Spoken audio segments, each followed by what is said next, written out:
Okey, kerana tubuh kita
okey. Tapi kita semua kita semua telah dijadikan baru dalam Tuhan. Amin. Amin. So, katakan kepada orang sebelah, oh, halo orang baru. Katakan kepada mereka, mari kita sama-sama puji Tuhan. Okey, jadi dengan itu mari kita bangkit. Saya akan memimpin kita dalam doa pembuka dan lepas itu Matthew akan membawa kita memimpin kita dalam pujian. Mari kita berdoa. Datang Roh Kudus. Kami mengalu-alukan Engkau di dalam tempat ini, Tuhan. Firman Engkau Tuhan telah menyatakan, datanglah ke bait-Mu dengan hati yang bersukacita. Dan Tuhan, kami sungguh bersukacita datang kerana sudah datang ke bait Engkau Tuhan. Biarlah hari ini, biarlah petang ini kami encounter kasih Engkau dengan segar. Biarlah kami encounter kasih Engkau dengan baru. Dan biarlah segala yang dinyatakan kami Tuhan pada petang ini pergi kepada kemuliaan Engkau sahaja. Petang ini biarlah hati kami terbuka, biarlah mata kami terbuka supaya kami dapat melihat siapa Engkau Tuhan Yesus. Would you reveal yourself to us? Nyatakan diri Engkau kepada kami Tuhan. Kami siap sedia untuk memuji dan menyembah Engkau. Kami siap sedia untuk mengenali Engkau dengan lebih dalam lagi. Kami siap sedia untuk dibangkitkan dan diperbaharui oleh urapan Engkau dengan baru. We love you, Lord Jesus. Semua puji, semua mulia, semua hormat kepada Engkau dan Engkau sahaja. Di dalam nama-Mu Yesus kami berdoa. Amin. Amin. Shalom semua. Alright, 2-3 hari lepas tempat ini dipenuhi oleh orang-orang muda-mudi. Mereka bersemangat sekali ketika memuji nama Tuhan. Dan ada satu lagu yang bertajuk Nyalakan Apimu. Sebelum tu mungkin ada yang first time dengar dan mungkin yang sudah beberapa kali dengar yang ada join next gen. Ada satu part tu, Roh Kudus membakar setiap kami. Saya nak semua jemaat kata bakar, bakar, bakar. Like, try first. Roh Kudus membakar setiap kami. Bakar, bakar. Yeah. Kita ingin Roh Kudus Tuhan membakar tempat ini, amen. Alright, let's go.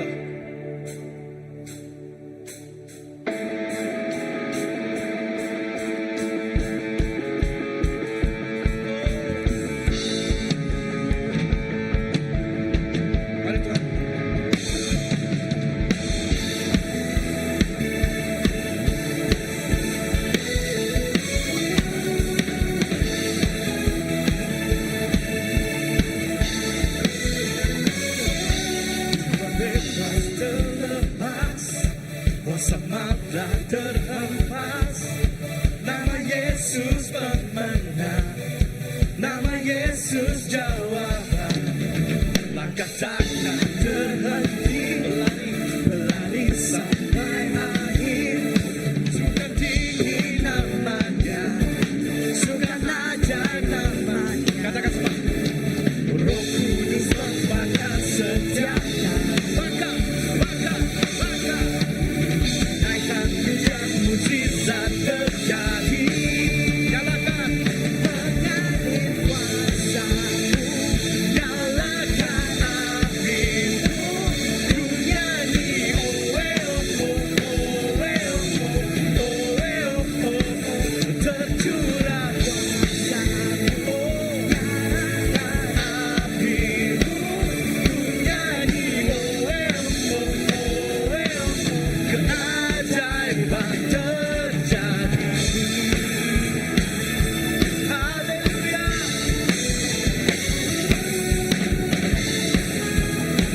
Biar Roh Kudus Tuhan yang membakar kita. Jiwa bebas terlepas, kuasa mata terhempas. Nama Yesus pemenang, nama Yesus jawaban. Langkah takkan terhenti, lari sampai akhir. Suka tinggi namanya, suka ajar nama. Katakan Roh Kudus, Roh Kudus membakar setiap bakar. Naikkan hujan mujizat terjadi. Mengalir kuasa-Mu, nyalakan api-Mu. Ku nyanyi oh oh oh. Tercurah kuasa-Mu, nyalakan api-Mu. Ku nyanyi oh oh.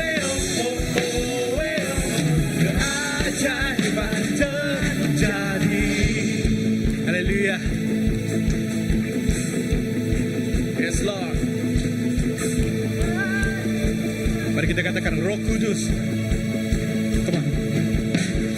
Roh Kudus membakar setiap kau. Bakar.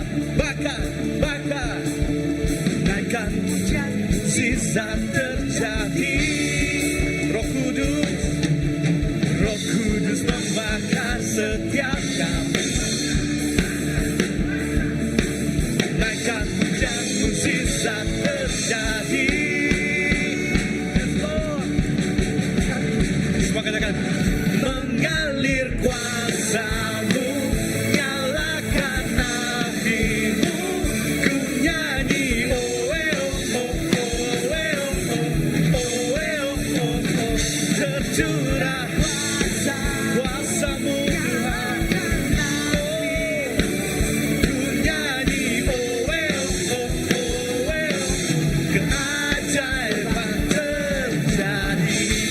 Hey.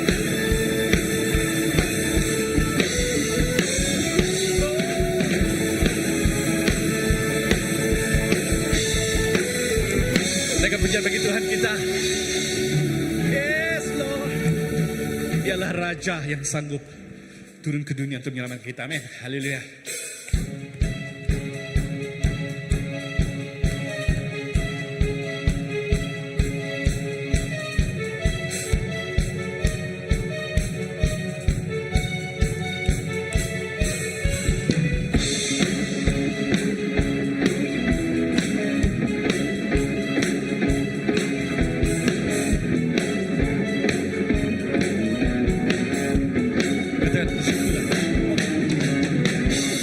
Bersyukurlah kepadanya, bawalah pujian baginya, karena dia Raja, dia yang perkasa. Tuhanlah kekuatanku, mazmur dan keselamatanku, dia penolongku, yang beri hidup. Semua katakan, Kau yang berjaya, seluruh semesta sujud menyembah.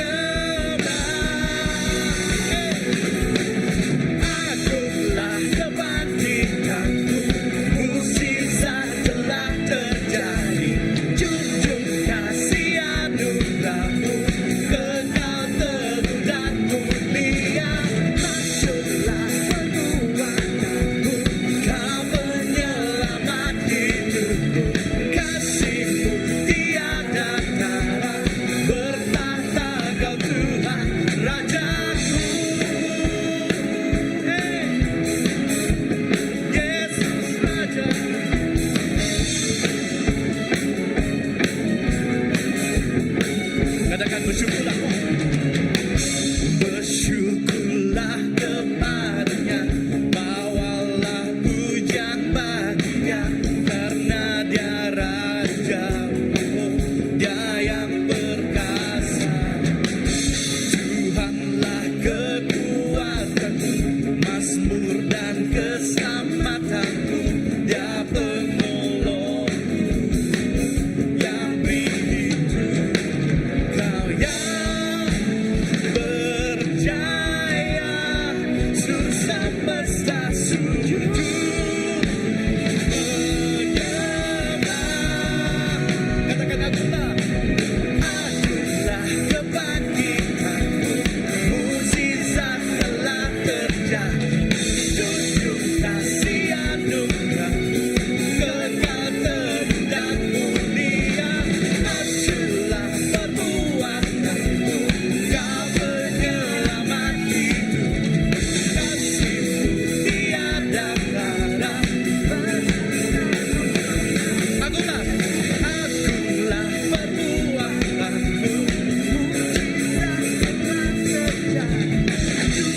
kasih anugerahmu, kekal dan mulia. Masyurlah perbuatanmu, kau penyelamat hidupku, kasihmu tiada tara. Betapa kau Tuhan Rajaku, dialah Tuhan kami, Yesus, dialah Raja kami. Beri pujian bagi Tuhan kita. Yes, Lord. Engkaulah Tuhan kami, Engkaulah Raja kami Tuhan. Engkau juga Tuhan yang sentiasa bersama dengan kami. Engkau Allah yang setia. Engkau tidak pernah meninggalkan kami Tuhan. Di waktu kami dalam keadaan yang kondisi terendah pun, Engkau ada bersama kami Tuhan. Engkau Yesus, Immanuel.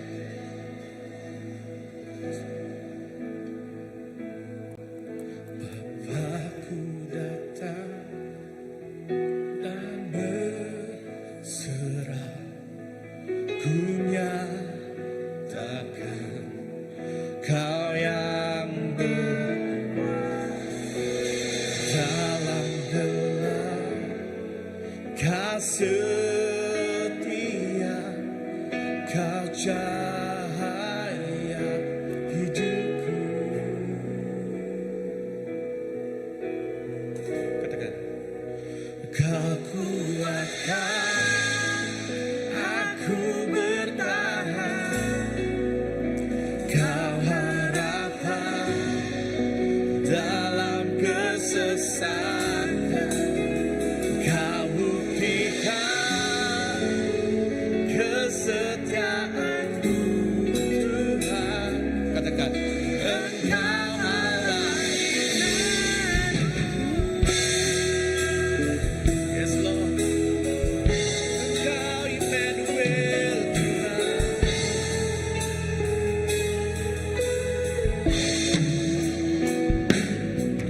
Bapakku datang untuk ku nyatakan kau yang berkuasa dalam gelap, kau setia, kau cahaya hidupku. Mari kita naikkan pujian ini.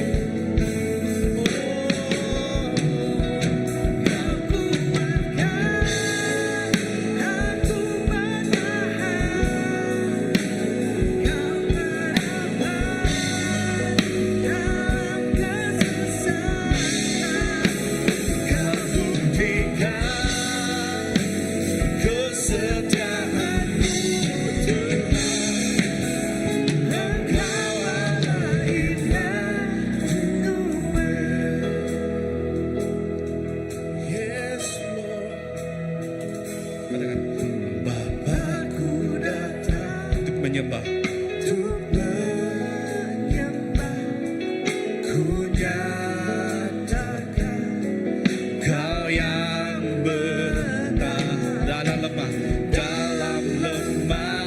sempurna. Kaulah cahaya kami Tuhan. Mari kita angkatkan suara kita.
Lagu ini bukan sekadar lirik. Saya berani katakan ini sebab saya telah mengalami keadaan ini. Bukan sekali, bukan dua kali. Saya percaya Tuhan kita, Immanuel, sentiasa bersama dengan kita. Walaupun seteruk manapun hidup kamu, kondisi hidupmu sekarang, tidak kira financial kamu, kesehatan kamu. Di waktu manusia berkata engkau tiada harapan, kau hanya menunggu saat saja untuk jatuh. Di saat itu juga Tuhan bangkitkan saya. Di saat itu juga Tuhan membuktikan Dia Immanuel, sentiasa bersama dengan saya. Pada petang ini, Immanuel, Tuhan yang saya sembah adalah sama dengan Tuhan yang kamu sembah. Tiada bezanya. Pada petang ini kita ingin katakan, Tuhan, Engkaulah Immanuel saya.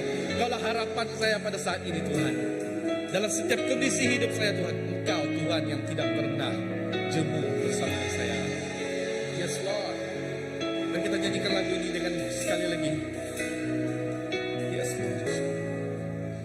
Aku bertahan, Kau harapan dalam kesesakan.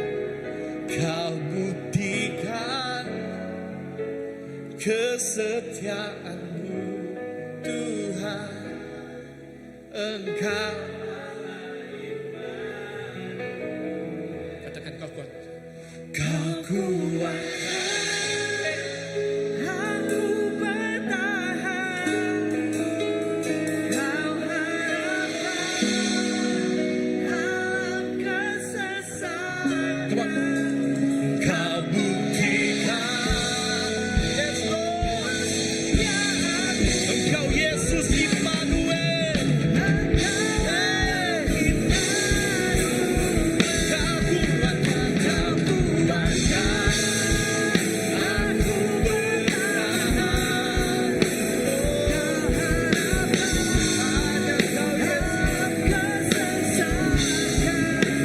Kau buktikan kesetiaanmu Tuhan. Engkau Allah Immanuel. Yes, Lord. Engkau Allah Immanuel.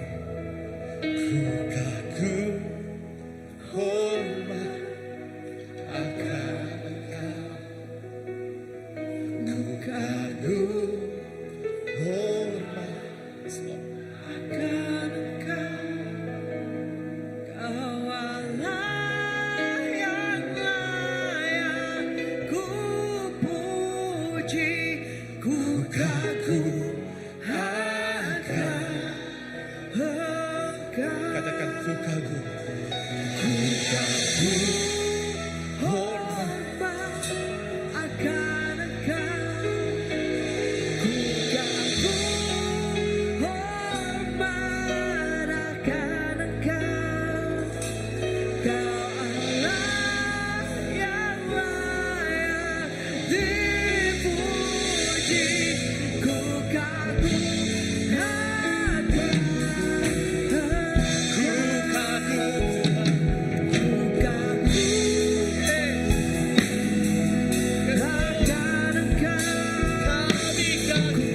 Kagum hormat akan Engkau. Kau Allah. Kau Allah yang layak dipuji,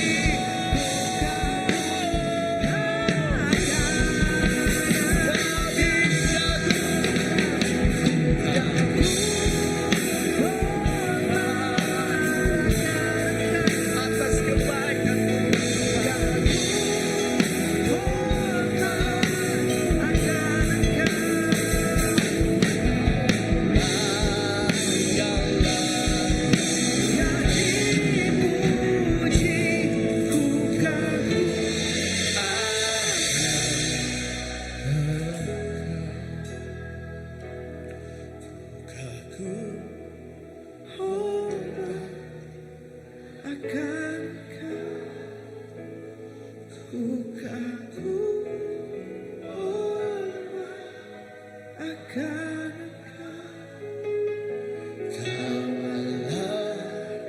Yang layak dipuji,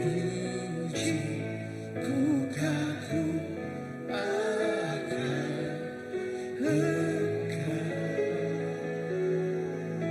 Yes, Lord. Jesus, Jesus. Kami kagum akan Engkau, Tuhan.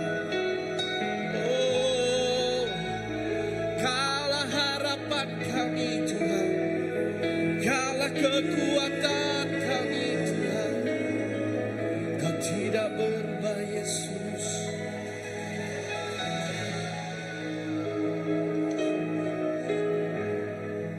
Jalanmu diketahui di bumi ini.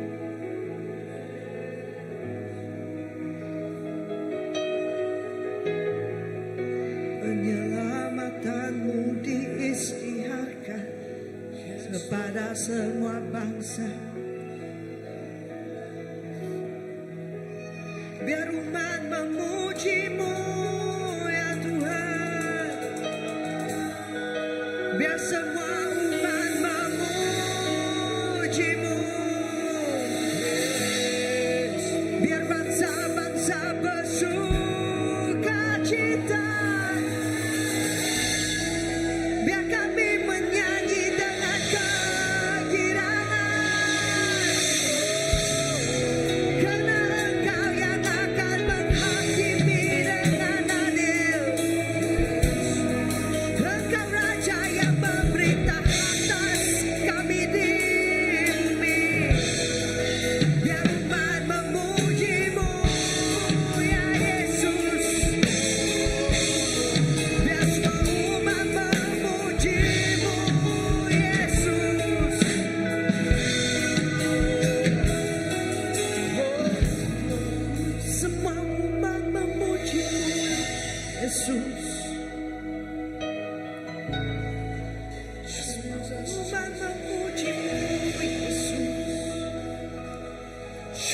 Jesus on the mountain, Jesus in the street, Jesus in the darkness over every enemy. Jesus for my family, I speak the holy name, Jesus.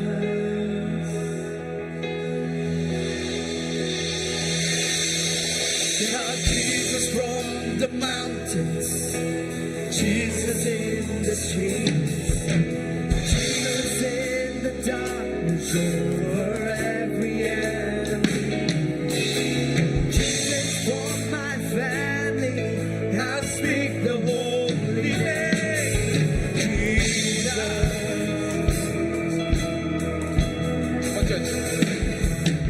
Shout Jesus from the mountains, Jesus in the streets, Jesus in the darkness over every enemy. Jesus for my family, I speak the holy name, Jesus.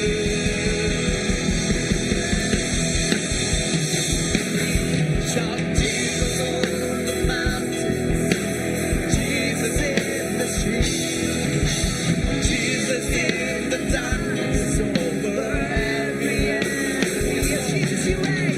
Jesus for my family, I speak the holy name, Jesus. Katakan suara, katakan. Shout Jesus from the mountains, Jesus in the streets, Jesus in the darkness over every enemy. Jesus for my family, I speak the holy name, Jesus. Oh, I speak Jesus. Jesus. Nama yang kudus, nama yang kudus. Yesus yang memerintah atas pegunungan, Yesus yang memerintah atas jalan-jalanan, Yesus yang memerintah atas segala kegelapan. Kami serukan nama Yesus, kami memuji nama Yesus.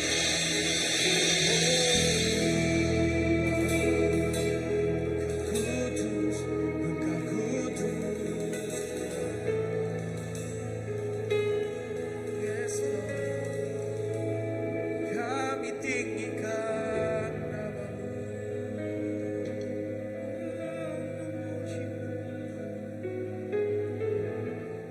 Kau layak Tuhan.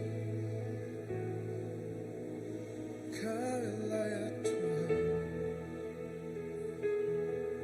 Kau layak Tuhan. Segala puji syukur bagimu. Segala yang terbaik hanya bagimu. Kami persembahkan hidup kami Tuhan. Kami persembahkan hidup kami Tuhan.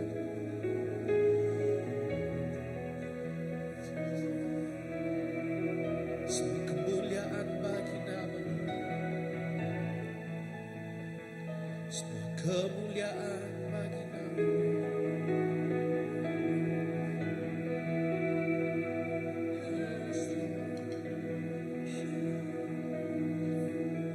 You are holy, you are holy. Engkau kudus, sungguh kudus.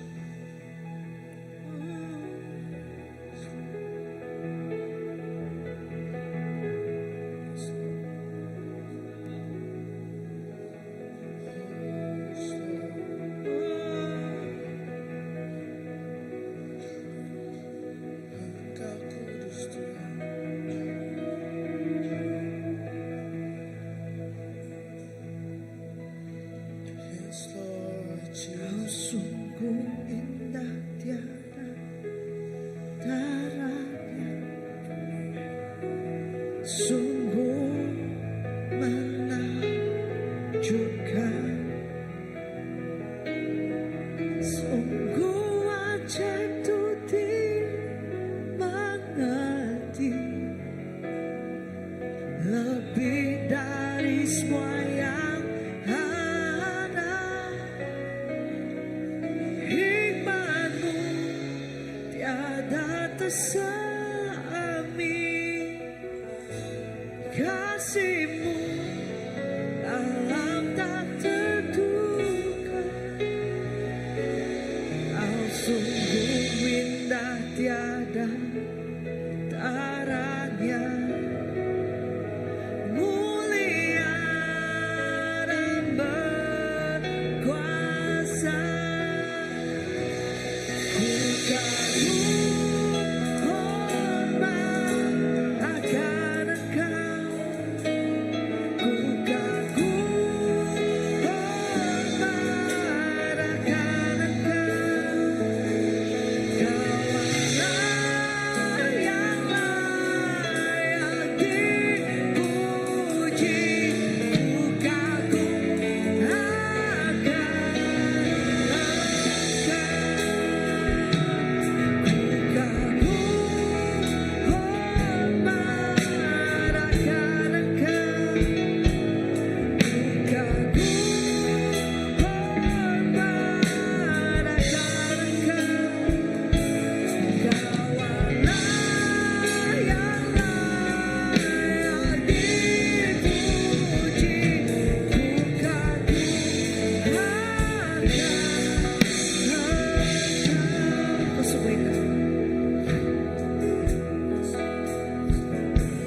Kau sungguh indah tiada taranya, sungguh menakjubkan, sungguh ajaib tuh dimengerti, lebih dari semua yang ada. Hikmat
sepanjang perjalanan kehidupan kami.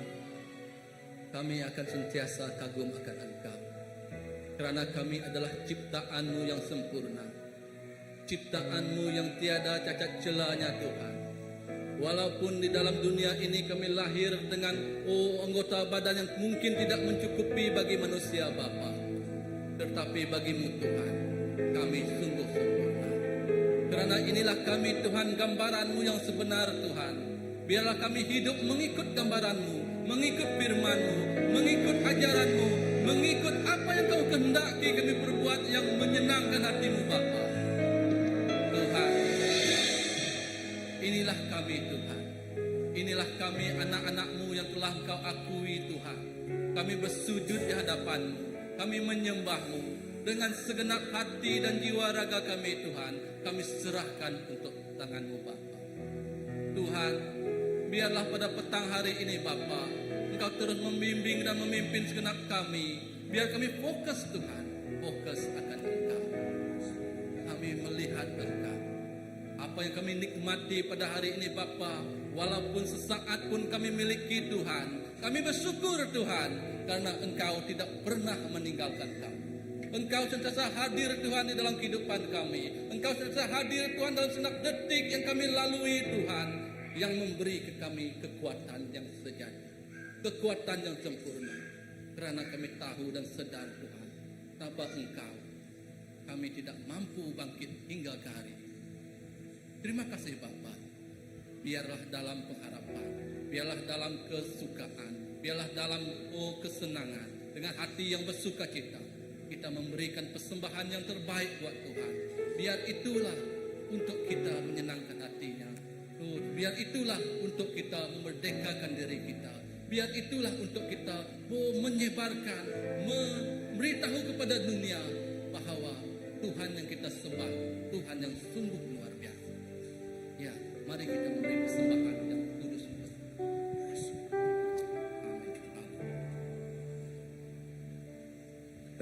lebih tinggi pikiranmu, terlebih besar kuasamu. Kuatku percuma, sia-sia tanpa ada penyertaanmu.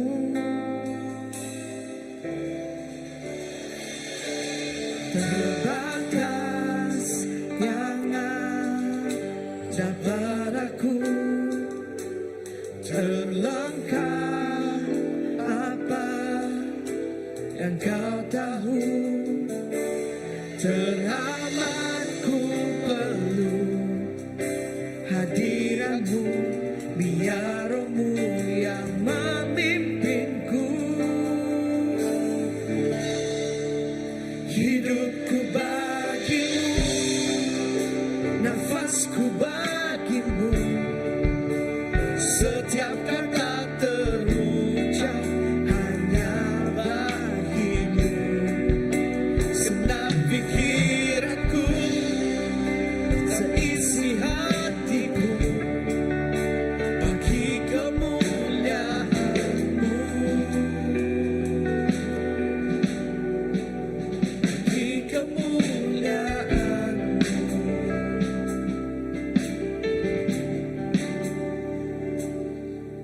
Lebih tinggi pikiranku, terlebih besar kuasamu.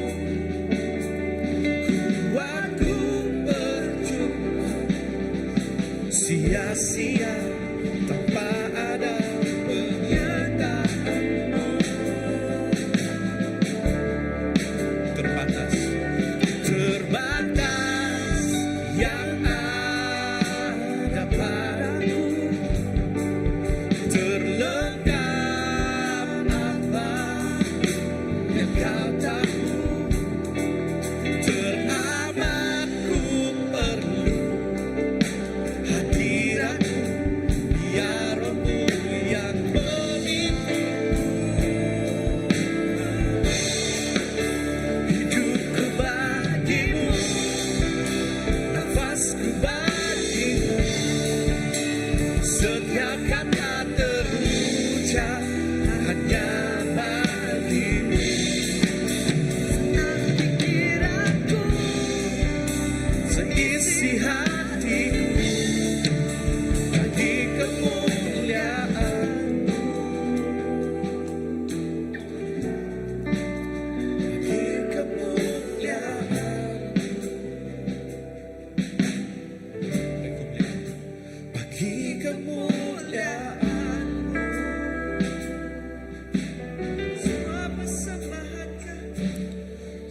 tentang apa yang kami perbuat dan lakukan Tuhan. Dan kami percaya Tuhan, bila penyertaan-Mu bersama kami, tidak akan ada yang sia-sia Bapa. Kau berkatilah Tuhan senap orang kami di sini. Sama ada yang sempat ataupun tidak sempat memberi Tuhan. Kami percaya Tuhan, bila kami meletakkan harapan, bila kami meletakkan Engkau di tengah-tengah kehidupan kami, Engkau ada bersama kami. Engkau ada beserta kami. Biarlah Tuhan pada petang ini juga Tuhan, Engkau berkatilah Tuhan hamba-Mu yang berkongsi firman-Mu Bapa. Biarlah Engkau memberkatinya dengan urapan Tuhan, pengetahuan Tuhan, dengan pengertian Tuhan tentang firman-Mu. Biar firman-Mu yang akan diterangkan Tuhan, urapan Roh Kudus-Mu Tuhan, akan mengisinya Tuhan, dan memberkati segenap kami yang mendengarnya Bapa. Supaya firman-Mu itu menjadi tampak dan terang dalam perjalanan kami di dunia ini Bapa. Terima kasih Tuhan Yesus atas kasih karunia-Mu dalam kehidupan kami hari ini dan selamanya. Dalam nama Tuhan Yesus Kristus kami telah berdoa. Amin. Oke, terima kasih. Ya, bukan saya preaching. Oke, terima kasih kepada Sister Bita. Tanpa membuang masa lagi, saya menjemput kita punya pastor, yaitu Pastor Philip, untuk berkongsi firman Tuhan untuk makanan rohani kita pada petang hari ini. Persilakan Pastor Philip.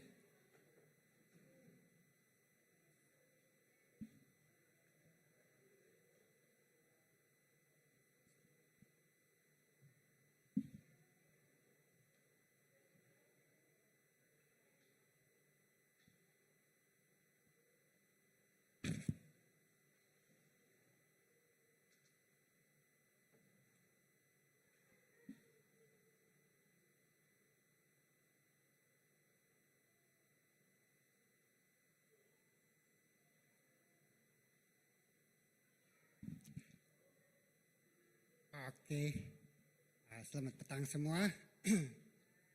Oke, hari ini saya tidak berkhotbah, hari ini saya sharing saja. Oke, saya ingin berkongsi tentang, ada saya punya sedikit nota yang saya ingin kongsikan. Mari buka bersama saya dalam 1 Samuel 13.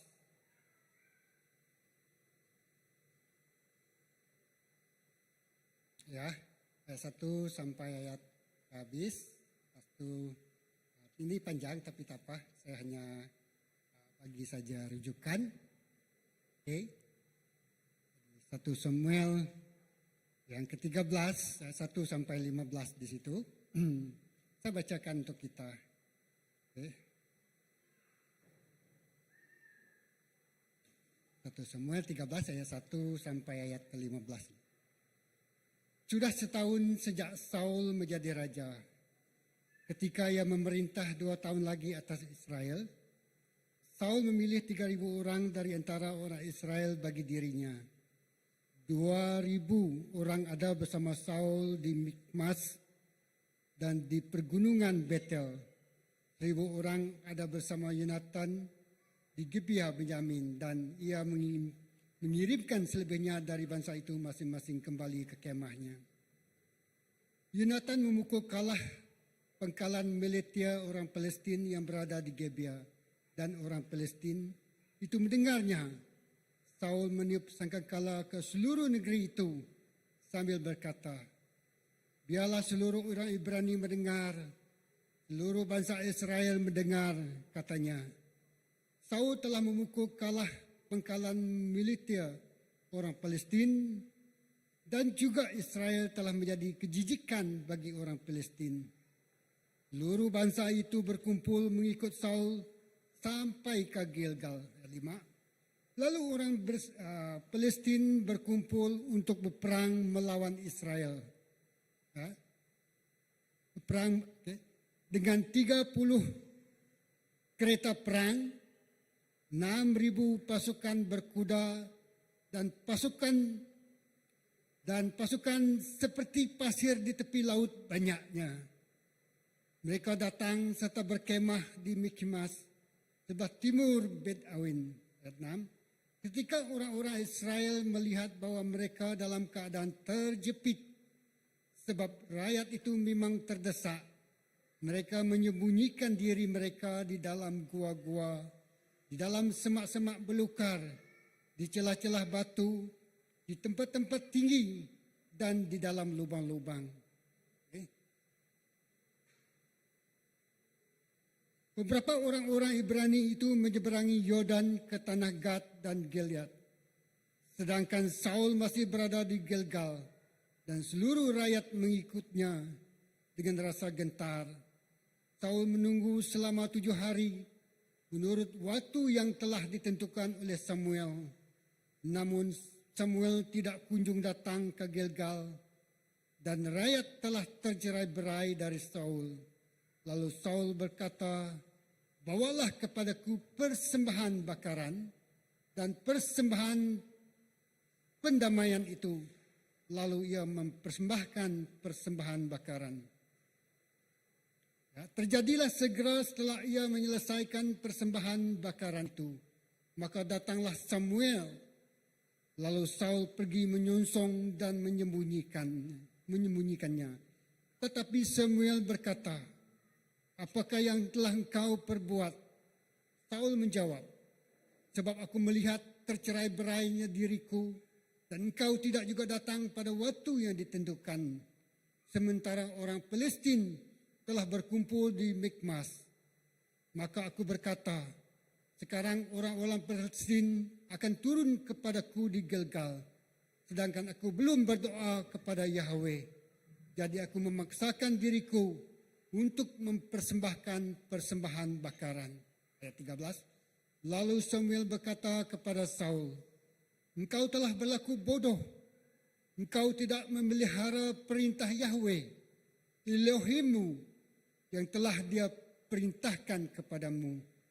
Sebab sebenarnya Yahweh akan mengukuhkan kerjaanmu atas Israel sampai selamanya. Namun sekarang kerjaanmu tidak akan bertahan. Yahweh telah memilih baginya seorang yang sesuai dengan hatinya, dan Yahweh telah menetapkan sebagai pemimpin atas umatnya. Sebab engkau tidak memelihara apa yang telah Yahweh perintahkan kepadamu." Kemudian Samuel bangkit dan pergi dari Gilgal ke Gibeah Benyamin. Sedangkan Saul menghitung jumlah orang yang ada bersamanya. Kira-kira ada 600 orang. Di situ saja dulu. Ini berbicara tentang seorang raja yang bernama Raja Saul. Okay. Jadi Saul ini dulu, sebelum itu orang Israel mereka menghendakkan seorang raja. Jadi Raja Saul mengurapi Raja Saul menjadi seorang raja. Tapi pada tahap ini, ya, setelah dia menjadi raja, dia menghadapi satu peperangan dengan bangsa orang Palestin. Dan nanti kita tengok, ya. Jadi peperangan itu sangat dahsyat. Mereka hanyalah 3.000 orang, sedangkan tentera orang Palestin itu 30.000 itu tentera berkuda, ya, dengan askar dia. Dan pasukan tentera orang Palestin itu seperti pasir di pantai. Oh, kalau kita tengok cerita peperangan yang klasik kan, wah, penuh dataran. Begitu ramai, beratus ribu mungkin, ya, tentera, berjuta-juta mungkin kan, tentera orang Palestin ini. Okay? Jadi waktu itu Saul tengah memimpin umat dia, orang Israel berperang melawan orang Palestin. Ya? Tapi Saul ini adalah seorang raja. Samuel ini adalah seorang imam. Dan pada masa itu hanya imam saja yang boleh mempersembahkan korban bakaran ataupun berdoa kepada Tuhan. Itu dalam kisah inilah. Okay? Jadi apabila musuh sudah datang, dia belum juga berdoa. Jadi berdoa itu adalah kalau kita tengok dalam perjanjian lama, kalau mereka hanya raja yang boleh berdoa, kan hanya imam yang boleh berdoa berseru bagi pihak orang, bangsa orang Israel. Tapi di sini dia terdesak. Orang-orang dia lari, sembunyi di dalam gua, dalam lubang batu, di puncak-puncak gunung yang tinggi kita lihat di sini. Dan askar dia tercerai-berai dan dia merasa takut dan dia sangat terdesak sekali mengikut perjanjian dia. Samuel sebagai imam pada masa itu dia harus datang ke Gilgal bertemu dengan Saul untuk mempersembahkan korban bakaran. Dan pada masa itu hanya Samuel, itu nabi yang telah dipilih, telah dilantik, boleh mempersembahkan korban bakaran. Artinya agak piring lah kan. Tapi apabila keadaan terdesak, ya, dan tekanan daripada musuh, tekanan daripada orang-orang dia, maka Saul, Raja Saul ini tadi, mengambil kesempatan, mengambil alih tempat, yaitu tempat Imam Samuel, dan mempersembahkan korban bakaran. Ya, mempersembahkan korban bakaran di situ. Jadi, ya, kalau kita lihat persoalan pertama di situ, mengapa Saul tidak taat kepada perintah Tuhan? Pertanyaan pertama lah. Tak ada nota deh. Kenapa Saul tidak taat kepada perintah Tuhan? Sebab Saul tidak taat kepada perintah Tuhan pada pandangan saya sebab dia tertekan, dia terdesak kan.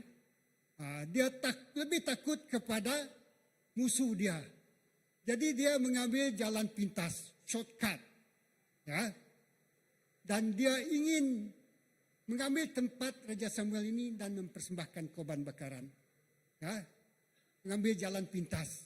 Ya, dan dia mengambil peranan Imam Samuel dan mempersembahkan korban. Mempersembahkan korban dia sembelih kambing atau lembu lah jadi korban bakaran itu untuk dia berdoa kepada Tuhan untuk minta pertolongan. Okay. Musuh telah datang, musuh telah dekat. Okay. Jadi di situ. Jadi pertanyaan pertama, mengapa Saul tidak taat kepada perintah Tuhan? Ya? Mengapa Saul tidak taat kepada perintah Tuhan? Ya, jadi jawaban dia tadi, karena dia mendengar suara, melihat kepada persekelilingannya dia kan, orang di sekitarnya, musuh dia, ya, musuh yang paling ramai sekali, askar orang Palestina. Jadi kalau kita lihat dalam kehidupan kita cenderung untuk mengambil keputusan shortcut, jalan pintas kan, untuk menyelamatkan diri. Ya, mungkin, ya, saya ada melayani beberapa orang, saya minggu lepas, dia kata, saya dengan apa cara sekalipun, saya pergi ke gunung itu, saya berdoa di situ, dia kata, kan dia mencari jalan lain, selain daripada Tuhan, dan dia tidak melalui saluran yang betul. Kan? Karena di depan dia ada musuh. Karena di depan dia ada satu situasi yang menakutkan dia. Peperangan, musuh ada di depan dia. Jadi dia ingin mencari jalan penyelesaian dengan cara dia sendiri. Seringkali kita manusia ini kita tidak taat apabila kita berada berhadapan dengan masalah. Kan musuh kita itu masalah, penyakit, apa sajalah. Kan tekanan hidup ataupun tekanan dari orang lain. Dan macam ini tadi ada musuh yang sangat banyak. Sudah semestinya. Dan orang-orang dia yang dia percayakan, askar dia pun sudah lari meninggalkan dia. Jadi pertanyaan saya yang pertama.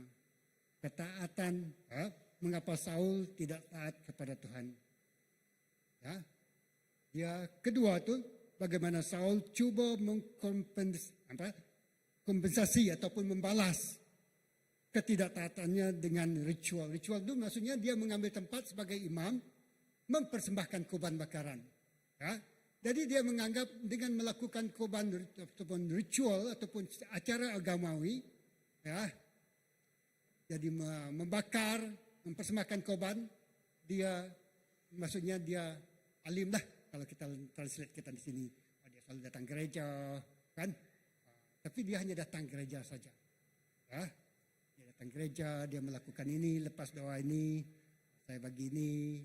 Jadi dia, kalau kita ada dia mengucapkan doa ini, kan dia pasti lagu ini. Jadi itu menjadi satu ritual. Kita pun mungkin menjadi satu ritual ataupun hanya acara agamawi saja. Dalam gereja kita mungkin hari Minggu kita datang, lepas itu kita berdoa, kita nyanyi. Pas habis nyanyi kita dengar firman Tuhan, lepas itu lepas firman mungkin pemberian, lepas itu kita balik, dan itu menjadi satu ritual agamawi saja. Dan selalu kita lakukan secara rutin, ia akan menjadi satu yang ritual lah. Kan? Dan apabila keadaan datang, musuh datang, serangan datang, kita tidak dapat bertahan. Kita tidak setia, kita tidak sabar. Kan? Kita tidak dilatih untuk bersabar. Jadi mungkinlah pada pandangan saya, Samuel ini disengajakan Tuhan datang lambat. Kan? Saya mau lihat, adakah Raja Saul ini betul-betul orang yang amat betul-betul kenal Tuhan. Orang yang betul setia dengan Tuhan. Orang yang punya dasar yang kukuh. Jadi diizinkan keadaan pada masa itu bagi Tuhan, ya, kalau berapa banyak sekalipun musuh, kan, berapa besar pun kekuatan musuh, mereka hanya berapa 2-3 ribu orang saja askar. Itu pun bukan yang terlatih. Mereka ini orang yang berperang, kan, orang Palestin ini. Tentera dia seperti pasir banyaknya. Pasukan berkuda, tentera berkuda dia 30 ribu. Sedangkan mereka 3 ribu saja. Itu pun telah terjerai-berai, orang yang tak setia, bersembunyi, melarikan diri apabila ada masalah. Jadi itu yang berlaku kepada Saul. Dan Samuel pula lambat datang. Dan saya percaya Tuhan mengizinkan keadaan itu. Ya, kalau kita berhadapan dengan situasi seperti itu, letaklah diri kita macam Saul. Kan? Macam Raja Saul nih, berhadapan dengan musuh. Apakah musuh pribadi kita? Ya, kita sendirilah tanya, kan? Dan apakah kita mengambil jalan pintas? Mengambil peranan orang lain? Ya. Dan berdoa dengan cara shortcut. Ataupun kita pergi kepada Allah lain, minta pertolongan dari tempat lain. Ya. Kalau kita orang Iban tu banyaklah. Kalau yang belum dasar dia cukup kuat, Din bisik beliau. Boleh nyuman ke, ada dia boleh yang patah lengan, dia boleh luruskan. Ya. Kami menua Din bisik. Dan dia datang kepada situ. Kan? Dia, walaupun dia orang Kristen, sebab dia melakukan acara ritual saja. Tidak ada dasar yang kukuh, tidak ada kesabaran, tidak ada kekuatan. Firman Tuhan itu tidak cukup dalam. Dan apabila musuh datang untuk menakutkan dia, dia seperti Saul. Kan? Jadi kita pelajaran pertama, ya, kalau kita lihat ketaatan, persoalan di situ. Mengapa Saul tidak taat kepada perintah Tuhan? Bagaimana Saul dapat mengkompensasi ketidaktaatannya dengan Tuhan? Ketiga, apakah pelajaran tentang ketaatan yang boleh kita ambil dalam kisah ini? Ini pelajaran yang akan kita jawablah, kan, dalam 3 soalan ini tadi. Jadi pelajaran yang pertama dari 1 Samuel 13, kita lihat di sini. Ketaatan lebih besar daripada ritual, kan? Sebenarnya tidak penting pun apa yang dilakukan oleh Saul tadi itu. Yang dilakukannya adalah Imam Samuel. Tapi dia mengambil tempat. Ya, sebab dia takut dengan musuh dia. Ya, jadi Tuhan menuntut ketaatan dalam hidup kita. Karena firman dia, saya punya pengalaman minggu yang lepas, ini fungsian sini sajalah. Traveling kepada satu tempat, setelah kami habis selesai buat kerja, duduk mau balik, masuk kaki dulu kita. Lepas tu masuk kaki lah, kan, bukan masuk kaki betul-betul, naga. Masuk kaki dulu. Lepas tu keluar dari peti air 1 botol, mau atau aku. Lepas tu 2 botol. Lepas tu, tuan, ngirup, aku nak bunyi, saya ternyata diam. Tapi ya lah, tim saya sampai habis 2. Letak situ saya bagi. Puji Tuhan saya setia, saya tentu. Saya selamatlah dan mereka menghormati saya. Dan ya, jadi saya tak minum bersama dengan mereka. Walaupun dia, itu adalah satu situasi di mana kita berhadapan. Kan? Jadi puji Tuhan, saya kata saya berjaya mengatasi. Dalam hati saya lah, saya berdoa, Tuhan lepaskan saya. Jadi dalam hal seperti itu di depan banyak orang, saya seorang yang tidak minum, dan yang lain tu minum. Jadi walaupun dia telah tuangkan air dia di depan saya, jadi saya minta maaf, saya tidak.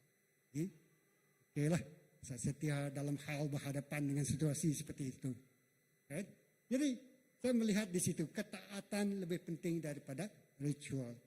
Kedua, tindakan ibadah luaran tidak bermakna tanpa ketaatan yang tulus kepada perintah Tuhan. Okay?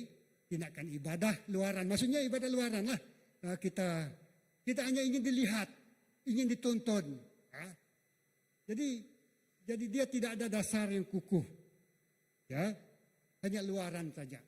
Ya, orang mungkin ikut ibu bapa kalau anak-anak kita, kan? Dia hanya ikut ibu bapa dia, ataupun ikut kawan-kawan dia, ataupun ikut orang. Okay? Ya, itu adalah luaran saja. Ataupun di hari Christmas, hari Easter, itu adalah luaran, adalah perayaan saja baru muncul, baru dengan siapa nama Yesus itu. Yang ketiga, kepimpinan berlandaskan kehendak sendiri ditolak. Ini. Jadi sampai pada saat ini Raja Saul ini adalah seorang raja. Okay? Jadi yang pelajaran kita ketiga ni. Dia adalah raja. Jadi dia ingin melakukan sesuatu mengikut kehendak dia sendiri. Kan? Okey, macam ini dia kata. Saya mau seperti ini. Buat untuk saya. Saya mau buat korban bakaran. Jadi dia ikut style dia, ikut cara dia, ikut kehendak dia. Dia tidak ikut kehendak Tuhan. Kalau ikut kehendak Tuhan, hanya Samuel saja yang layak. Dan Saul harus menunggu Imam Samuel ini datang untuk mempersembahkan korban bakaran. Okay? Itu kehendak Tuhan. Itu cara Tuhan. Okay? Dalam hal ini. Tapi Saul ini mendahului, tidak sabar. Dan dia melakukan sebelum Imam Samuel ini datang untuk melakukan korban bakaran. Ya, tidak sabar, tidak taat, dan tidak setia. Menanti perjanjian dia dengan Samuel. Mengikut adat ataupun kepercayaan orang Israel di situ. Hanya imam saja yang boleh melakukan korban bakaran. Jadi pelajaran kita di sini, ya, seorang pemimpin bukanlah mengikut kehendak dia, tapi mengikut kehendak Tuhan. Amen.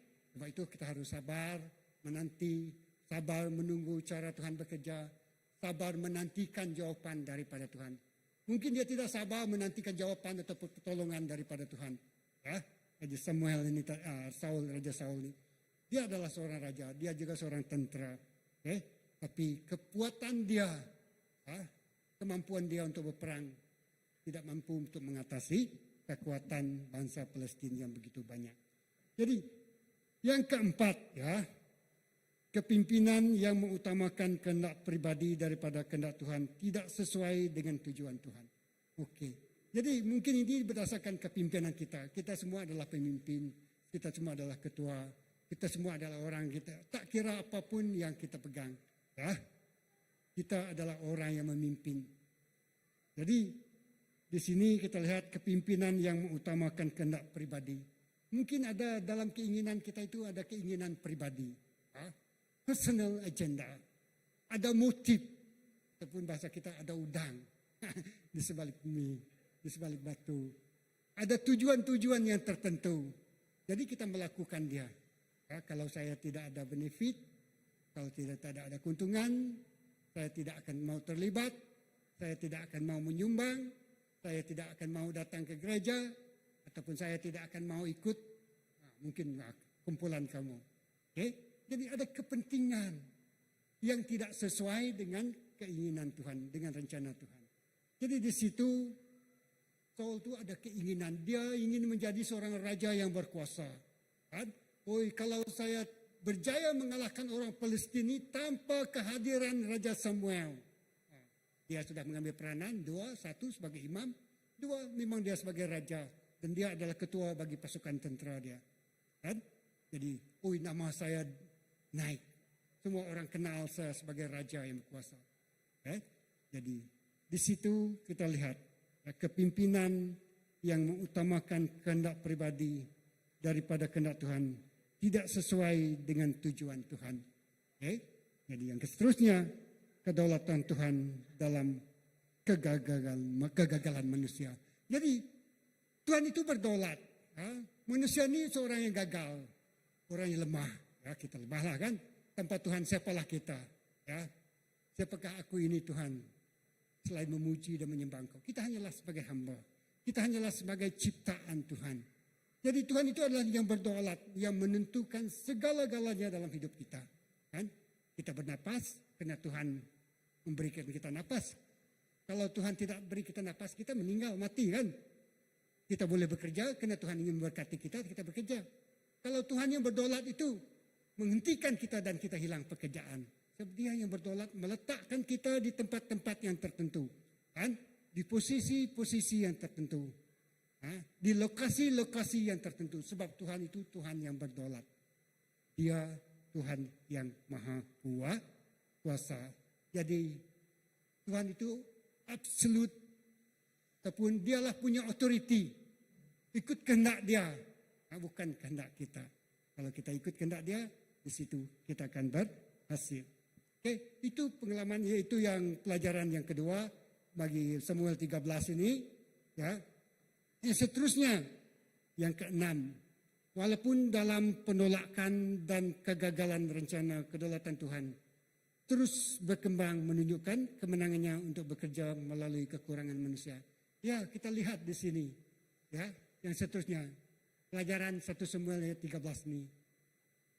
Ya, walaupun Saul ini menolak. Ya, Saul ini gagal. Ya, dalam melaksanakan rencana Tuhan. Tuhan ingin dia menjadi seorang raja yang berkuasa. Menjadi seorang raja yang diberkati Tuhan. Tapi dia gagal. Dia tidak taat. Dia tidak setia dengan tanggung jawab yang diberikan kepada dia. Malah dia ingin mengambil tempat raja ataupun imam Samuel di sini. Jadi walaupun dia gagal, tapi rencana Tuhan diteruskan melalui anak dia ataupun melalui Raja Daud. Kan? Walaupun rencana Tuhan pada Raja Saul ini gagal. Ya, dia menjadi seorang raja tapi pemerintahan dia tidak kekal. Boleh dikatakan itu adalah satu mahkota, ada satu penulis, ya, mahkota yang rapuh. Ya. Maksudnya mahkota yang dia pakai untuk menjadi raja itu tidak kekal. Tidak asli. Ya, karena karakter dia.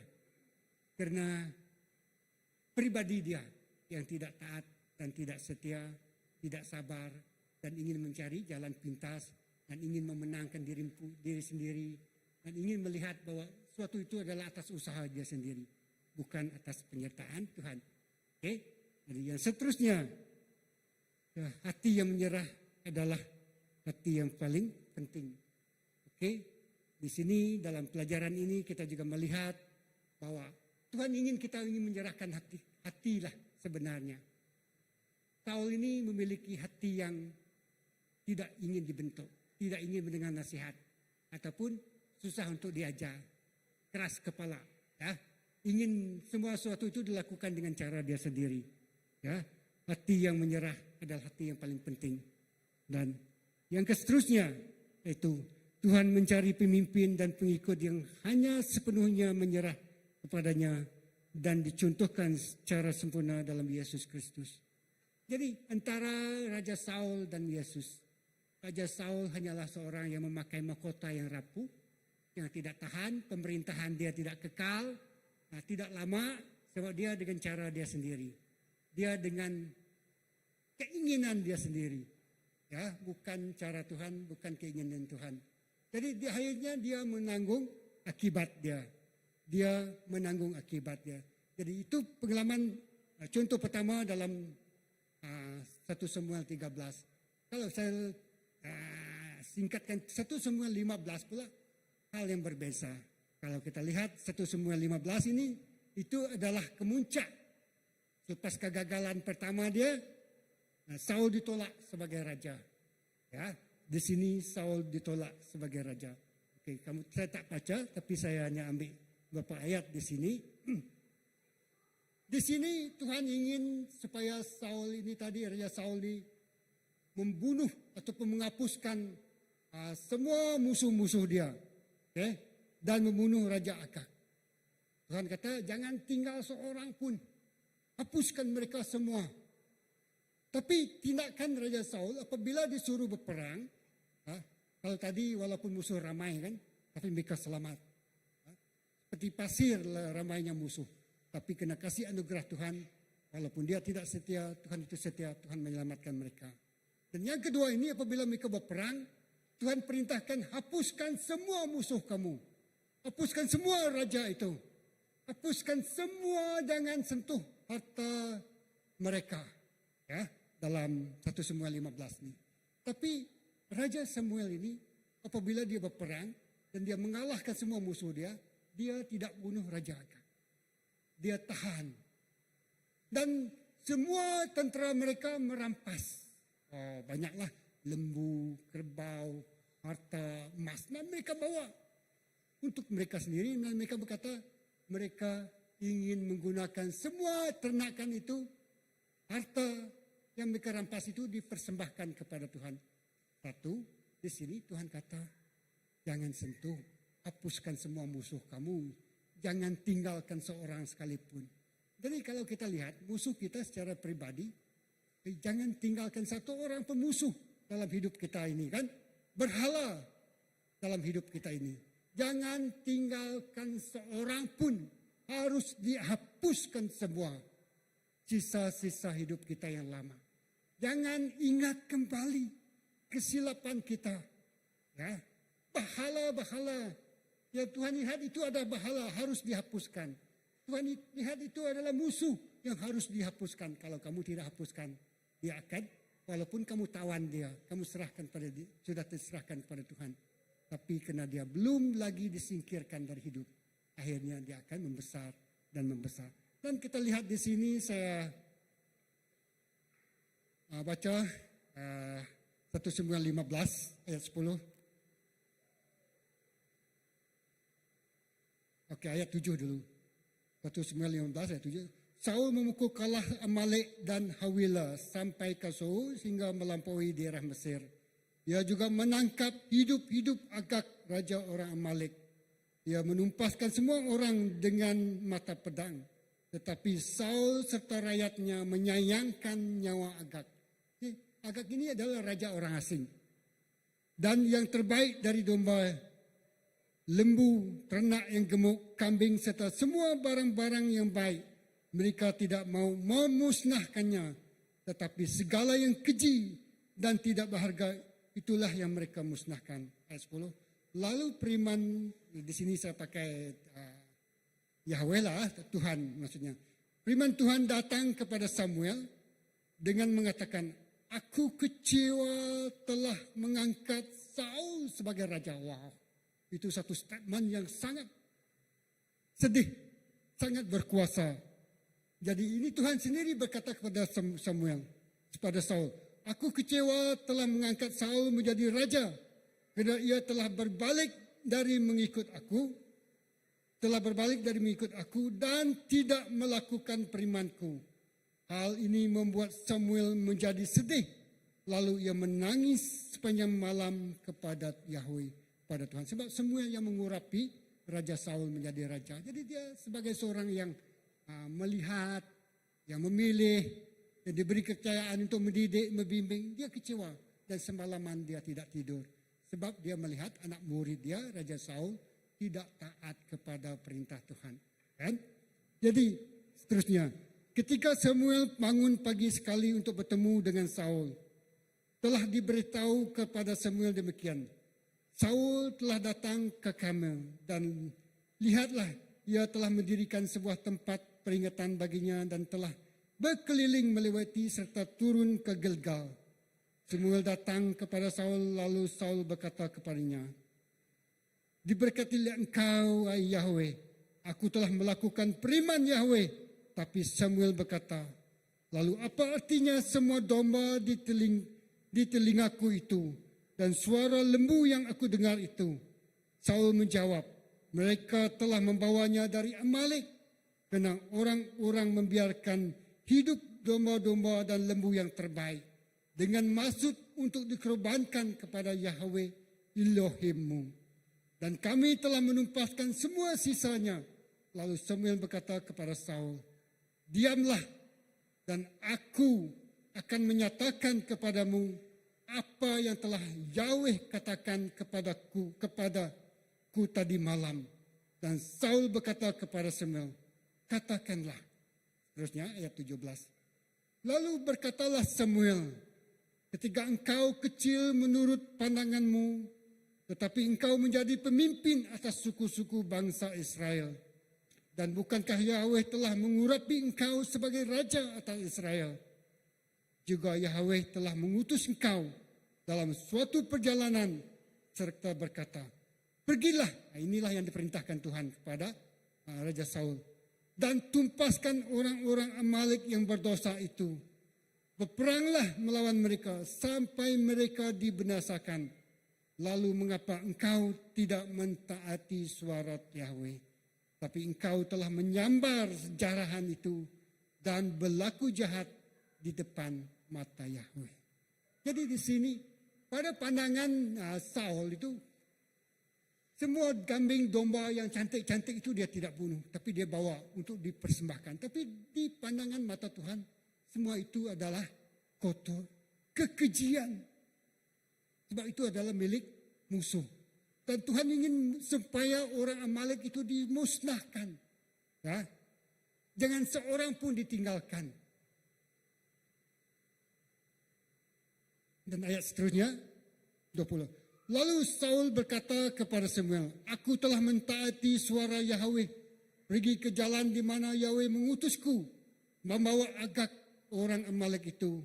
Dan aku telah memusnahkan Amalek. Tetapi rakyat mengambil dari jarahan domba, lembu, sapi dan barang-barang pilihan dari yang terharusnya dimusnahkan untuk kukurbankan bagi Yahweh lehem di Gilgal. Jadi barang itu harusnya dimusnahkan, tapi dia sayang dan dia ingin menggunakan semua yang mereka rampas dari orang Amalek itu tadi untuk dipersembahkan kepada Tuhan. Ya, mungkin macam inilah kalau kita lihat kan. Aplikasi dia. Ini satu contoh ini pada apa yang terlintas. Kalau kita tengok podi. Okay, contohlah. Kalau saya dapat nombor podi ini. Premium katakan. 1 juta. Saya boleh bawa ini kepada Tuhan. Dirikan gereja. Memberkati orang sakit. Bayar gaji pastor. Macam itulah kan. Itu di sini tadi. Kita lihat contoh dia lah. Di mata Tuhan itu salah. Tuhan tidak perlu pun semuanya itu. Tuhan hanya ingin dia taat saja. Setia, ikut perintah Tuhan. Tidak salah. Ada selalu kawan macam itu. Kalau saya dapat podi ini, dia kata, kalau saya dapat ini ya, toto ini kah, macam-macam kan. Berjuta-juta, beribu-ribu, ada kamu tengok orang dalam TV, dalam surat kabar. Mengatakan, oh dia dapat menang berapa? 10 juta, 20 juta. Wow, strike. Itu kawan-kawan saya, oh strike dia kata. Suka tingkau lah. Jadi nampak dia macam okey, tapi dia main juga pergi situ. Jadi dia cuba untuk menjadikan itu sesuatu yang boleh dipermainkan. Sedangkan itu di mata Tuhan, Tuhan tidak perlukan. Ya. Jadi di mata Saul itu cantik, itu bagus untuk dipersembahkan sebagai korban bakaran. Tapi kehendak Tuhan adalah musnahkan. Ya. Jangan dia menjadi sifat kita. Ya. Itu Agag ataupun orang Amalek atau rampasan. Apakah yang paling ada masih ada dalam hidup kita?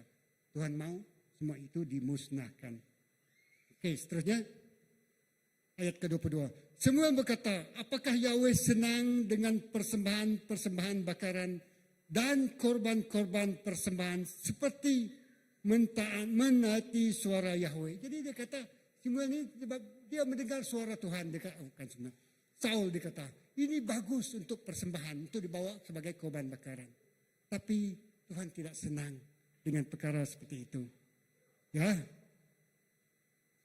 sama seperti mentaati suara Tuhan. Dan ketahuilah, ini statement dia. Menjadi taat lebih baik daripada mempersembahkan korban. Mendengar lebih baik daripada lemak domba-domba jantan. Jadi kata, menjadi taat lebih baik daripada persembahan. Daripada kesembahan korban-korban bakaran. Jadi kita hanya taatlah. Sebab itu kata firman Tuhan, kata kalau kita memberi, tapi kalau hati kita masih bersalah, kita masih dihakimi, ataupun kita masih bergaduh, belum berdamai, pergi kepada orang itu dulu, minta maaf, lepas itu kamu bawa persembahan kamu ke rumah Tuhan, kan? Nah, disinilah kita lihat dia tadi. Jadi Tuhan ingin menuntut kita taat. Nah, itu belum selesai. Kamu harus minta maaf dulu. Nah, baru kamu boleh persembahkan persembahan kamu kepada Tuhan. Kan? Jadi di sini dia kata, ya, dan ketahui menjadi taat lebih baik daripada mempersembahkan korban. Ya. Taat, ya, taat maksudnya kita mengampunilah, kan? Kita minta ampun dan kita mengampuni orang yang bersalah melawan kita, terhadap kita. Dan sebelum kita ingin membawa persembahan kepada Tuhan. Jadi Tuhan ingin kita taat terlebih dulu. Ya. Jadi sebelum kita datang kepada Tuhan, mempersembahkan sesuatu, selesaikan dahulu yang belum selesai. Okay? Dan seterusnya, ya, mendengarkan lebih baik daripada lemak domba-domba jantan. Ya. Jadi dia kata, walaupun mereka jarahan ataupun barang rampasan, wah cantik-cantik, lembunya gemuk, kambingnya bagus, tidak ada cacat. Nah, tapi Tuhan kata kamu harus mendengar. Mendengar itu lebih baik daripada lemak-lemak ataupun daripada daging-daging yang sedap ini. Tuhan ingin kita mendengar. Satu, taat. Dua, mendengar. Ya, di situ. Sebab pemberontakan adalah sama seperti dosa melakukan sihir. Jadi Saul ini seolah-olah dia memberontak terhadap firman Tuhan. Ya, dia tidak setia. Dia memberontak terhadap perintah Tuhan yang suruh dia memusnahkan semua musuh-musuh orang Amalek dan rajanya sekali. Janganlah tangkap dia, tapi musnahkan terus. Ya. Dia kalau kita tidak tahu itu merupakan satu sihir. Dia kata. Dan sikap keras kepala adalah sama seperti kejahatan dan penyembahan kepada tirafim. Ya, maksudnya tirafim itu adalah satu malaikat gelap. Kan? Jadi dia keras kepala. Dia ingin cara dia sendiri. Dia ingin style dia sendiri melakukan. Bukan mengikut cara Tuhan. Sebab engkau telah menolak firman Yahweh. Maka dia juga telah menolak engkau menjadi raja. Nah habislah. Sebab engkau telah menolak ajaran Tuhan. Firman Tuhan. Maka kerjaanmu telah habis. Woi, jangan main-main. Itu adalah ketidaksetiaan Saul ini memberi impak yang kekal, bukan temporary. Dia hilang kerjaan dia, dia hilang status dia sebagai raja. Di mata Tuhan dia telah tidak berkenan lagi. You are not qualified to become a king of Israel. Nah, saya hapuskan kamu, ya. Saya berhentikan, ya, ambil tahta dari kamu dan ganti dengan orang lain. Kalau kita tidak setia dalam hal yang dipercayakan Tuhan kepada kita. Ya. Jadi itulah dalam tempat pekerjaan kita. Kalau kita tidak setia melakukan apa yang sepatutnya kita lakukan di situ. Tuhan boleh tarik kita, kan? Dan beri kepada orang lain. Kan? Itulah saya pelajari. Kalau kita tidak setia dengan Tuhan. Dan Tuhan meletakkan kita di posisi, di tempat kerja kita. Di pelayanan kita. Di gereja mungkin ya. Tapi Tuhan juga menempatkan kita di gereja ini bukan sesuatu yang kebetulan.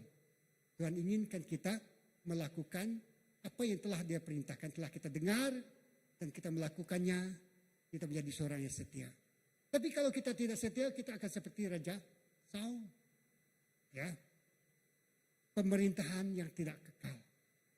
Dia bangga telah dilantik, telah diurapi. Walaupun dia telah diurapi, dia pilihan mata Tuhan pertamanya. Dan dia diurapi oleh Imam Samuel. Tapi ada dua hal ini dia tidak setia. Pertama yang kita lihat tadi. Ya, dia mempersembahkan korban bakaran sebelum Raja Samuel datang. Imam Samuel datang. Dan dua, dia tidak membunuh Raja Agag dan orang Amalek. Malah dia menangkap hidup-hidup dan dia merampas semua rampasan itu ingin menjadi milik mereka. Ya, mereka nikmati. Sedangkan itu adalah bukan kehendak Tuhan. Jadi dua pelajaran ini kesilapan yang Raja Samuel lakukan supaya kita tidak mengulanginya. Amen. Itulah kebaikan firman Tuhan. Yang dinyatakan kelemahan yang dinyatakan dalam Raja Saul. Ya, memberitahu kepada kita, ya, kita mesti melakukan sesuatu dengan cara Tuhan. Kedua, kita mesti taat kepada perintah Tuhan.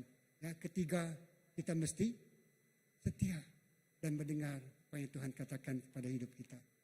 Oke? Jadi di sini cabaran bagi kita. Oke? Terusnya pelajaran 2 kesilapan yang Raja Saul lakukan ini tadi, ya, mencabar kita, ya, orang percaya untuk mengutamakan ketaatan, mempercayai kuasa Tuhan, dan mengembangkan hati yang tunduk kepada Tuhan. Ya, 1, mengutamakan ketaatan. 2, mempercayakan kuasa Tuhan. Ya, kalau dalam orang Israel tadi mereka berperang kan, mereka takut orang Palestina lebih kuat, tapi mereka tidak mengandalkan kuasa Tuhan. Ya, mereka dengan cara mereka sendiri. Jadi itulah cabaran kepada kita. Yesus adalah teladan ketaatan. Ya, dia setia dari awal sampai akhir. Ya, sampai dia akan datang kedua kalinya. Jadi itulah yang kita renungkan. Sebagai orang percaya, kita dipanggil untuk mengikuti teladan Yesus. Tidak mencari alasan untuk ketidaktaatan, tetapi tetap setia dalam segala keadaan. Jadi Saul ini sentiasa mencari excuse lah, kan? Sentiasa mencari alasan. Oh, saya lakukan ini sebab kamu lewat. Tidak ada orang lain. Tuhan tidak mau hal seperti itu. Tidak takut kehilangan hal duniawi, tetapi lebih mengutamakan kehendak Tuhan. Mungkin kita kehilangan, ya, sesuatu dalam hidup kita, ya, ataupun mungkin mau diterima. Macam saya tadi lah, supaya saya boleh joli. Oke lah, saya minum dengan kamu. Tapi puji Tuhan, biarlah saya hilang kawan dari saya hilang Tuhan. Amin. Biarlah kita hilang kawan yang tidak percaya kepada Tuhan dari kita hilang Tuhan yang adalah penentu segala-galanya dalam hidup kita. Jadi, ya seterusnya, ya, tidak setengah hati dalam mengikuti Tuhan, tetapi taat sepenuhnya seperti Yesus, sebagaimana Yesus taat sampai mati. Baik, 3 ini dalam hidup kita mesti taat sepenuhnya kepada Tuhan. Ya, mari kita bangkit berdiri. Pengalaman ini dalam hidup kita, yaitu pengalaman Saul dengan kelemahannya. Ya, walaupun dia seorang raja, ya, yang diurapi, yang dipilih menjadi raja pertama orang Israel.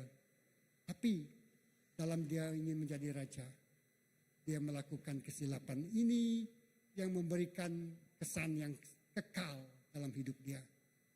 Dia disingkirkan dari takhta, dia tidak lagi jadi raja, akhirnya dia mati di pedang musuh. Jangan biarkan hidup kita seperti Raja Saul. Kita harus belajar untuk taat setia, walaupun kecil, ya. Tapi percayalah Tuhan ini menyertai kita. Haleluya.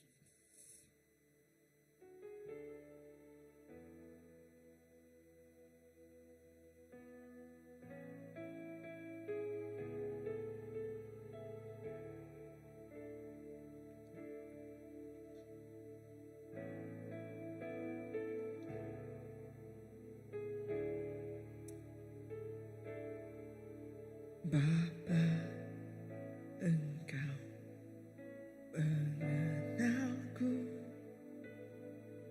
lebih dari siapapun. Engkau tahu ceritaku dan isi hatiku.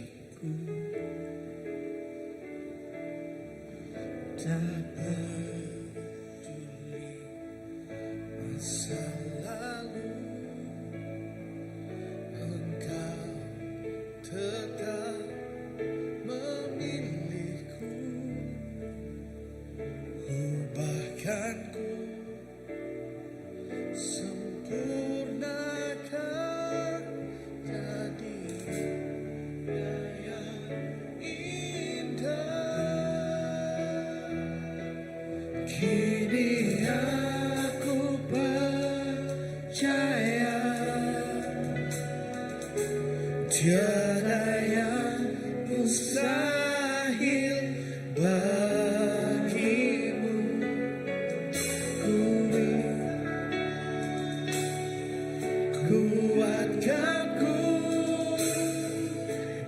Dasarku berharap, kini aku berserah pada rancangan-Mu bagiku. Ku ikuti panggilan-Mu, ku kan setia sampai akhir hidupku.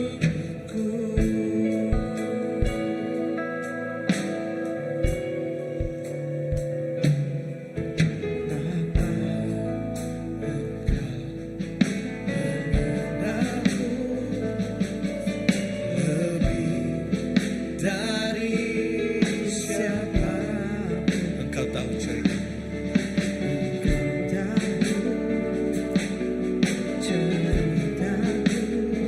Dan isi hati. dan isi hatiku. Tak peduli masa lalu, Engkau tetap memilihku. Bahkan kami Dan ku oh, sempurnakan kami. akan jadi karya yang indah. Kini aku percaya tiada yang mustahil bagiku. Kuasa-Mu kuatkanku, dasarku berharap. Kini kami Kini aku berserah pada rancangan-Mu bagiku. Ku ikuti panggilan-Mu, ku kan setia sampai akhir hidupku.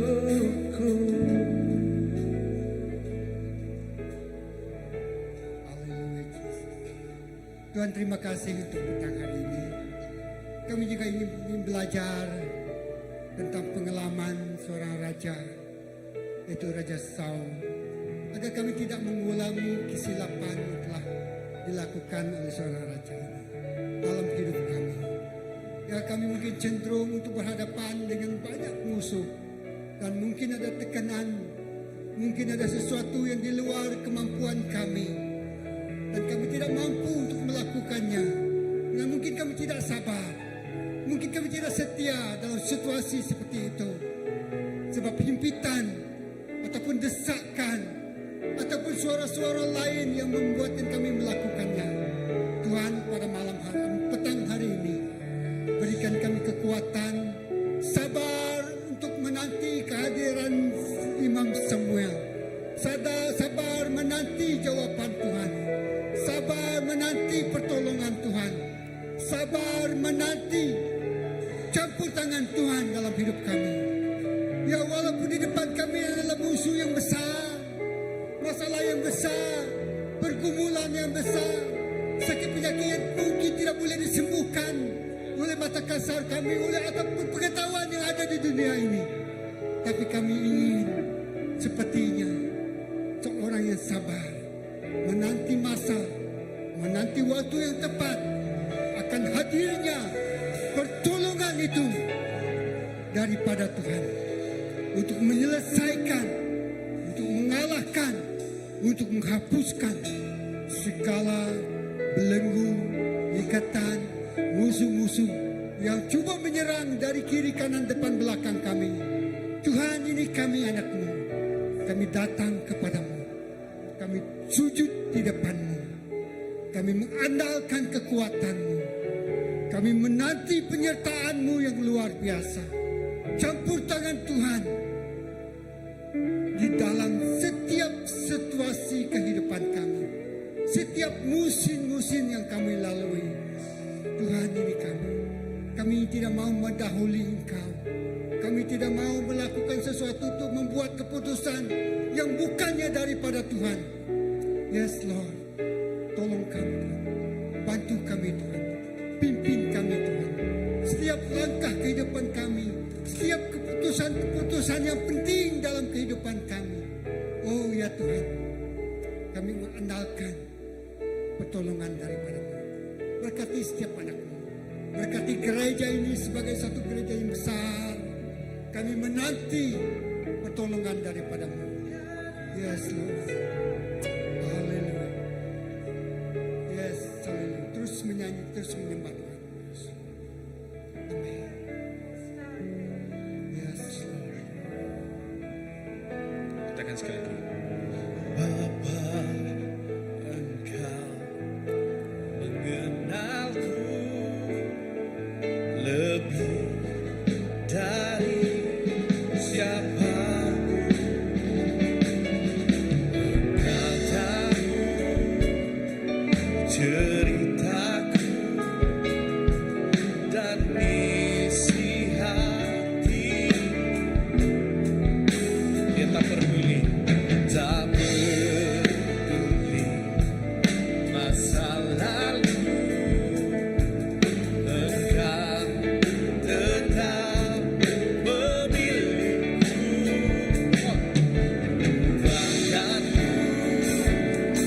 sempurnakan dari karya yang indah.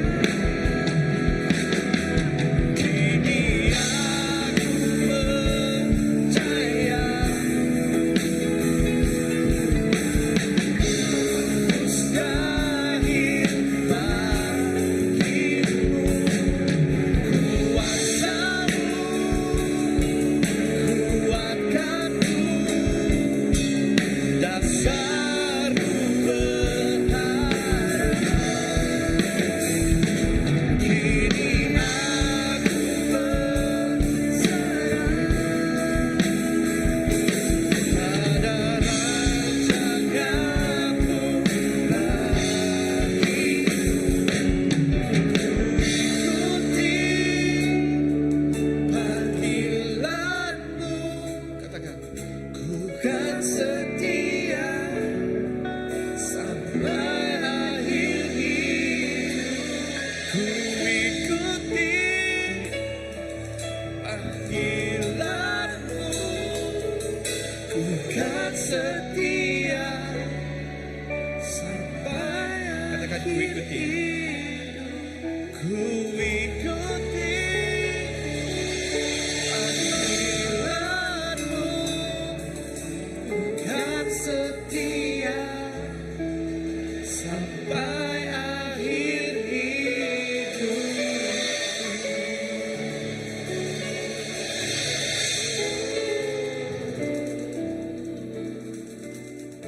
Ya Tuhan,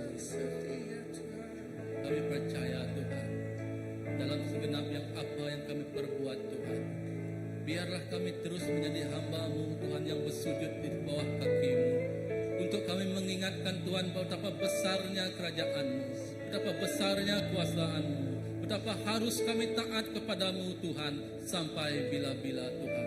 Dari ketaatan itu Tuhan yang menimbulkan kesetiaan kami kepada Engkau Bapa. Sepertinya Engkau yang setia kepada kami sampai bila-bila Bapa.